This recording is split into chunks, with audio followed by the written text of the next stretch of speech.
Corruption is a disease. Corruption is a disease. It's like cancer. And in this time, it is contagious.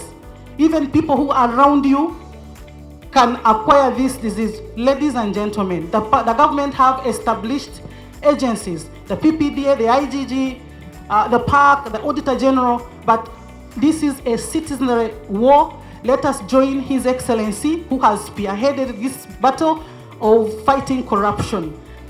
Corruption's effects are really real, are very real indeed. It is a real enemy because corruption even stops medicine and drugs from reaching the sick. Corruption actually stops schools from being built.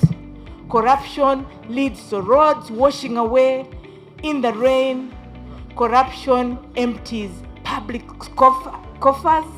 Corruption breaks the trust, the confidence of the citizens and the state, which is very critical for development to work. Parents, remember, charity begins at home. Misuse of money, seeking for favors from bosses, resulting into abuse of office and authority, bringing suffering to the coming generation. And I want to tell you, especially honorable councillors, LC12 council leaders, this is the face of corruption. Corruption is that car which a public officer is driving which is not commensurate with his known source of income. Corruption is that mansion which a public officer, your neighbor, is constructing, which is not commensurate with his known source of income. Corruption is a lifestyle that your neighbor or someone you know cannot account for. That is the face of corruption. And we are calling upon the public, when you see corruption as I have described it, and you are suspicious that that person cannot account for that wealth, please report to one of the Inspectorate of Government or any of the agencies fighting corruption. Over the last 3 financial years, the Office of the Auditor General carried out 6,763 financial compliance audits. They carried out 23 value for money audits. And the Auditor General also carried out 101 specialized engineering audits, 85 forensic special audits, and 9 information technology or IT audits. These audits, loss of funds. In these audits, loss of funds was averted and shillings 175 billion was recovered. Furthermore, assets and cash amounting to 4 billion was recovered during those audits. Corruption in local governments is still there. Despite all the effort against corruption in place, a number of corrupt tendencies have been registered in local governments in the areas of management of public funds. And we have realized that this act is in a syndicate form, such that a chain of staff from different areas of implementation work together to pass on funds from one office to another.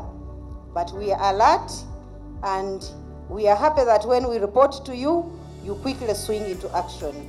As a ministry and government, we have now resorted to making corruption a high-level risk venture for those holding public offices in a number of ways. Adopting the use of technology like CCTV cameras, biometric machines to track attendance on duty, the proceeding of what happens in public services. Honorable Minister, our chief guest, we request that the development of the witness protection law is expedited as one of the best tools of fighting crime. Our chief guest, the need for a law on recovery of the proceeds of crime Recovery of the proceeds of crime is a measure aimed at depriving the perpetrators of crime from benefiting from their criminal activities. If a bishop has stolen church land, I'm not saying our bishop here. If a bishop has stolen church land, if a minister has stolen ministry land, if a senior police officer has stolen police land, and I know about it, I go to General Rusoke and say, that land used to belong to the police. Now, Commissioner of Police so-and-so is the new owner. That is a stolen asset. The reason we need a tribunal is for fairness. Otherwise, we are going to have a strong arm mafia-style anti-corruption operations. The evidence should be presented. If you cannot explain how you acquired it, it is recovered. Our country will be rich. There will be no potholes in Ibanda. This university of yours around here will be a better university. Your hospital will be better. Those are the benefits of fighting corruption. I wish to thank His Excellency the President of Uganda, Cabinet, the Right Honorable Speaker of Parliament, and Parliament, His Lordship the Chief Justice, and the Judiciary in general for their goodwill and support towards the work of the Inspectorate of Government and all anti-corruption agencies. We hope that this function has enhanced awareness, because when you are aware of what you are suffering from, you can look for medicine. When you give a disease a name, the medicine will be found. As we prepare for the lifestyle audit, we would like you to launch the whistleblower reward system, because we depend on the whistleblower, and the Whistleblowers Act provides that anybody who gives information that leads to recovery of money or wealth, that whistleblower is entitled to 5% of the money that is recovered. And so I would like to invite you, Honorable Minister, to launch the Whistleblowers Reward System.